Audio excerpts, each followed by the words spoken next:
Welcome to my channel. ഞാൻ airline ഫ്രോക്കിൻ്റെ cutting video ഇട്ടിട്ടുണ്ടായിരുന്നു. ഇനി സ്റ്റിച്ചിങ് വീഡിയോ ആണ്. അപ്പോൾ ഞാൻ ഓപ്പണിംഗ് ആണ് ആദ്യം കാണിക്കുന്നത്. ഇതുവരെ നിങ്ങളെ കാണിച്ചേക്കുന്നത് ഹെംഡ് ഓപ്പണിംഗ് ആണ്. ഇത് കണ്ടിന്യൂസ് ഓപ്പണിംഗ് ആണ് കാണിക്കാൻ ഞാൻ ഉദ്ദേശിക്കുന്നത്. അതായത് എയർലൈൻ ഫ്രോക്കിൻ്റെ ബാക്ക് വശമാണിത്. അപ്പോൾ കണ്ടിന്യൂസ് ഓപ്പണിംഗ് നമ്മൾ എടുക്കണമെങ്കിൽ ഇതിൻ്റെ ഈ ഓപ്പണിങ്ങിൻ്റെ ചുറ്റളവ് എടുക്കുക. ചുറ്റളവ് എടുത്തിട്ട് കണ്ട ഇങ്ങനെ അതിൻ്റെ ചുറ്റളവ് എത്ര ഉണ്ടെന്ന് നോക്കുക. നോക്കിയിട്ട് അതിനെക്കാട്ടിൽ 1 ഇഞ്ച് കൂടെ കൂടുതൽ എടുക്കുക. ഇപ്പോൾ 10 ഇഞ്ചാണ് വന്നേക്കുന്നത്, ഒരു 11 ഇഞ്ചോ 12 ഇഞ്ചോ എടുക്കുക. 11 ഇഞ്ച് മതി. അപ്പം നമ്മൾ തുടക്കമാകുമ്പോൾ നമുക്കൊക്കെ പേടിയാണ് ചെയ്യാൻ. അതുകൊണ്ടാണ് 1 ഇഞ്ചോ 2 ഇഞ്ചോ കൂട്ടിയെടുക്കാൻ പറഞ്ഞു. അപ്പോൾ ഇതിൻ്റെ ചുറ്റളവ് എടുക്കുക. എടുത്തതിന് ശേഷം നമ്മൾ ഇങ്ങനെ ഒരു പീസ് എടുക്കുക. ചുറ്റളവിനെക്കാട്ടിൽ 1 ഇഞ്ച് കൂട്ടിയെടുക്കുക. കൂട്ടിയെടുത്തിട്ട് നമ്മൾ ചീത്ത വശത്ത് നിന്ന് നല്ല വശത്തേക്കാണ് അടിക്കുന്നത്. അതായത് ഇങ്ങനെ വെച്ച് അടിക്കുക.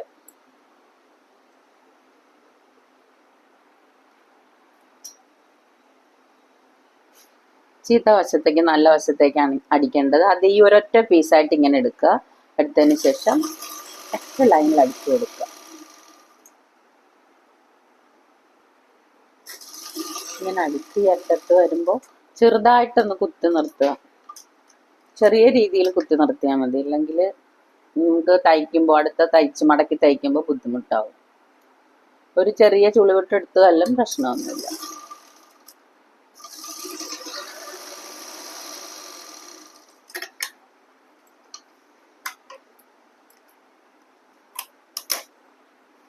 എന്നിട്ട് അത് നല്ല വശത്തേക്ക് ഇങ്ങനെ മടക്കുക.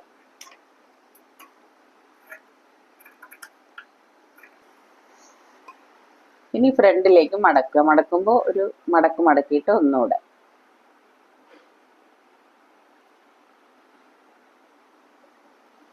ഇങ്ങനെ മടക്കി ഇതിലേക്ക് ഇങ്ങനെ വെച്ചു കൊടുക്കും.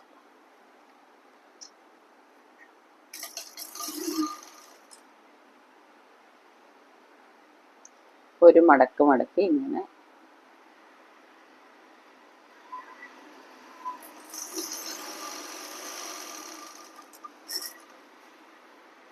ആ പോയിന്റ് വരുമ്പോൾ ശ്രദ്ധിക്കണം.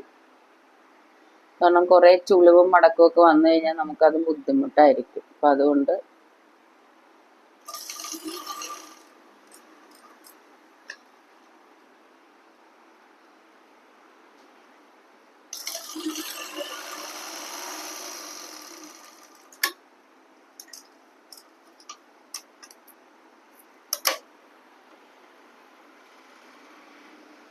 ഇങ്ങനെയാണ് ഈ ഓപ്പണിങ് വരും.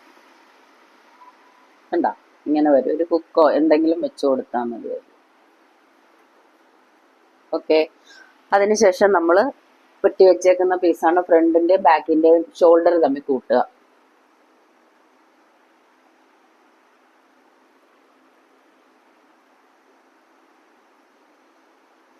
ഇവിടെ ഒരു കാര്യം വിട്ടു. ഇത് നമ്മൾ ഈ ഓപ്പണിങ്ങിന്റെ ഇവിടെ ഇങ്ങനെ നേരിയതായിട്ടൊന്ന് അടിച്ചു കൊടുക്കണം. എന്നാലേ നമുക്ക് ആ രീതിയിൽ കിട്ടുള്ളൂ. ഒരു ചെറിയ ഇതിന് പറയുന്ന കണ്ടിന്യൂസ് ഓപ്പണിംഗ് എന്നാണ് കേട്ടോ. ഇനി നമുക്ക് പീറ്റർ പാൻ കോളർ എങ്ങനെ എടുക്കുന്നതെന്ന് നോക്കാം. ഞാൻ ഇതിന്റെ ഷോൾഡർ തമ്മിൽ കൂട്ടിയതിന് ശേഷം കണ്ടോ, ഷോൾഡർ കൂട്ടിയതിന് ശേഷം നമ്മൾ ബാക്ക് ഓപ്പണും ക്ലിയർ ചെയ്തു. അതിനുശേഷം ഇങ്ങനെ പിടിക്കുക. എന്നിട്ട് ഈ കഴുത്ത് ഇങ്ങനെ വെച്ചു കൊടുക്കുക. ഇങ്ങനെ വെച്ചു കൊടുക്കുമ്പോൾ ഇത് കറക്റ്റ് ആയിരിക്കണം. കണ്ടോ? ഇങ്ങനെ പിടിക്കുക. അപ്പൊ ഈ പീറ്റർ പാൻ കോളർ എന്ന് പറയുമ്പോൾ നമുക്ക് ഇഷ്ടമുള്ള രീതിയിൽ ചെയ്യാം. അത് ഓരോരുത്തരുടെ ഇഷ്ടമാണ്. അതിനനുസരിച്ച് നമുക്ക് അതിന്റെ ഷേപ്പ് മാറ്റാം. എന്നിട്ട് ഈ കഴുത്ത് ഇങ്ങനെ വെച്ചിട്ട് ഇങ്ങനെ വരയ്ക്കുക. ഓക്കെ. അപ്പൊ നമുക്ക് നെക്കിന്റെ അളവ് കറക്റ്റ് ആയിട്ട് കിട്ടും. അപ്പൊ ഇവിടെ ഒരിത്തിരി കൂട്ടിയെടുക്കണം. കാരണം നമുക്ക് ഇത്തിരി തയ്യൽ തുമ്പ് വേണമല്ലോ. സീം അലവൻസിന് വേണ്ടിയിട്ട് നമ്മൾ ഒരിത്തിരി കൂട്ടിയെടുക്കുക. അപ്പൊ ഇതൊന്ന് ചെറുതായിട്ടൊന്ന് വളച്ചു കൊടുത്താൽ നമുക്കിവിടെ ആ തയ്യൽ തുമ്പ് കിട്ടും. ഓക്കെ. ഇത് വരച്ചതിന് ശേഷം നമുക്ക് ചെയ്യേണ്ടത് പിന്നെ പീറ്റർ പാൻ കോളറിന്റെ ഷേപ്പാണ്. ഷേപ്പ് എന്ന് പറയുമ്പോൾ ഇവിടെ നിന്ന് ഇങ്ങനെ വന്നിട്ട് നിങ്ങൾക്കിത് വേറെ ഞാൻ അളവെടുത്ത് കാണിച്ചു തരാം. എന്നാലും നമുക്ക് ഇവിടുന്ന് ഒരു 2 ഇഞ്ച് അകലത്തിൽ എടുത്തിട്ട് അതിന്റെ ഷേപ്പ് ഇങ്ങനെ ഇവിടെ വേണമെങ്കിൽ ചെറുതാക്കി കൊടുക്കാം. ചെറിയ അളവിൽ ഫ്രണ്ട് കൂടുതലും ബാക്ക് ചെറുതായിട്ടും ഇരിക്കുന്ന ഒരു മോഡലിലാണ് ഞാൻ ഇപ്പൊ ചെയ്യുന്നത്. ഓക്കെ. എന്നിട്ട് ഇത് കട്ട് ചെയ്തെടുക്കുക.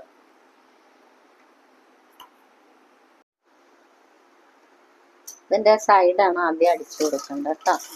ഞാനിപ്പോൾ ബ്ലാക്ക് നൂലിട്ട് തന്നെയാണ് അടിക്കുന്നത്. വൈറ്റ് നൂലിട്ട് വേണം അടിക്കാൻ. നമ്മൾ കോളർ എടുക്കുന്നത് വൈറ്റിലല്ലേ. സ്റ്റിപ്പ് വെച്ചാണ് ചെയ്യേണ്ടത്. സ്റ്റിപ്പ് വെച്ച് ചെയ്താലേ ഇതിന് ഭംഗി വരുള്ളൂ.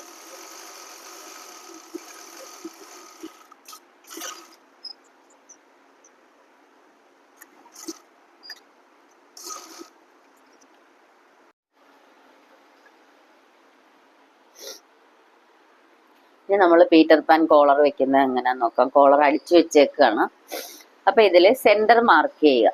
ഈ നെക്കിന്റെ സെന്റർ ഇങ്ങനെ മാർക്ക് ചെയ്ത് കൊടുക്കുക. ഒരു ചോക്ക് വെച്ചോ അല്ലെങ്കിൽ നോച്ചസ് ഇട്ടോ നമ്മുടെ കത്രയുണ്ട് മാർക്ക് ചെയ്തതിന് ശേഷം നമ്മൾ കോളർ ഇങ്ങനെ വെച്ച് നോക്കുക. കണ്ട, ഇങ്ങനെ വെച്ചങ്ങ് അടിച്ചാൽ മതി. അടിച്ചതിന് ശേഷമാണ് നമ്മൾ പിന്നെ ക്രോസ് പീസ് വെച്ചിട്ട് ലെവൽ ചെയ്താൽ മതി. അങ്ങനെ ചെയ്യാൻ പാടുള്ളൂ, അല്ലാതെ അടിച്ച് മറിച്ചിട്ട് കഴിഞ്ഞാൽ തെറ്റാണ്.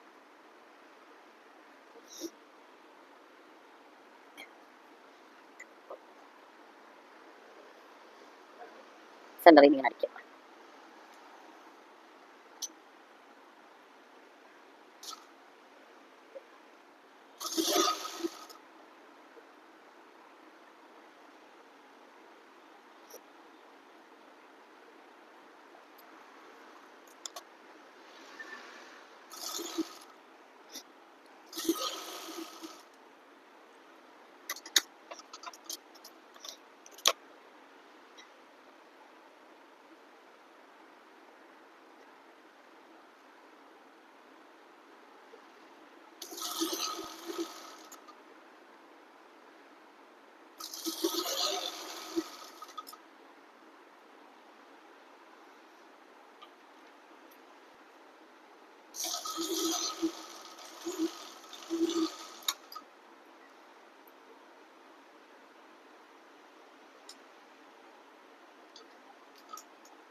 ഇങ്ങനെ നമ്മൾ കോളർ അടിച്ചതിന് ശേഷം ക്രോസ് പീസ് എടുക്കുക.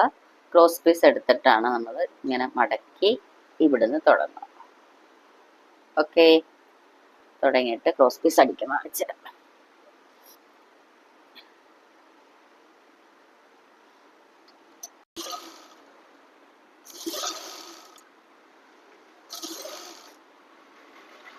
ഇങ്ങനെ ഉയർത്തിയിട്ട് ഇത് താഴത്തേക്ക് കൊടുക്കുക. ക്ലിയർ ആയിട്ട് താഴത്തേക്ക് കൊടുത്ത്, എനിക്ക് ചെറിയ കോൾഡ് ഉണ്ട് കേട്ടോ, അതാണ് സൗണ്ട് ക്ലിയർ ആകാത്തത്.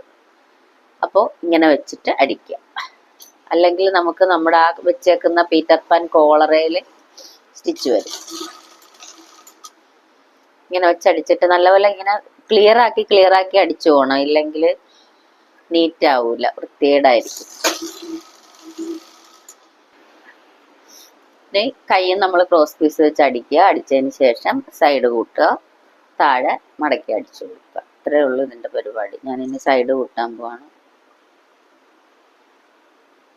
എന്നിട്ട് ബാക്കിൽ ആ ഓപ്പണിങ്ങിൽ ബട്ടൺസോ ഹുക്കോ എന്തായാലും വെച്ച് കൊടുത്താൽ മതി.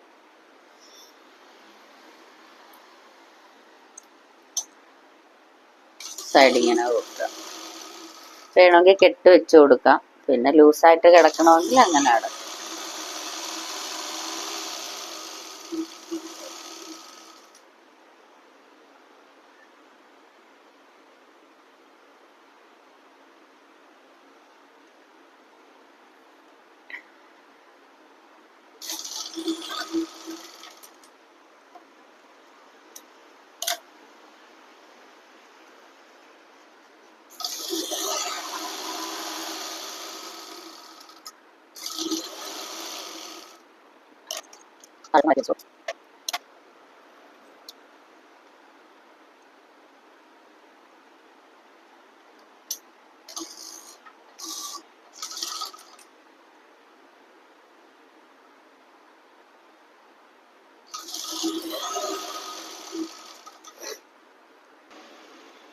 നമ്മുടെ ഉടുപ്പ് റെഡിയായി.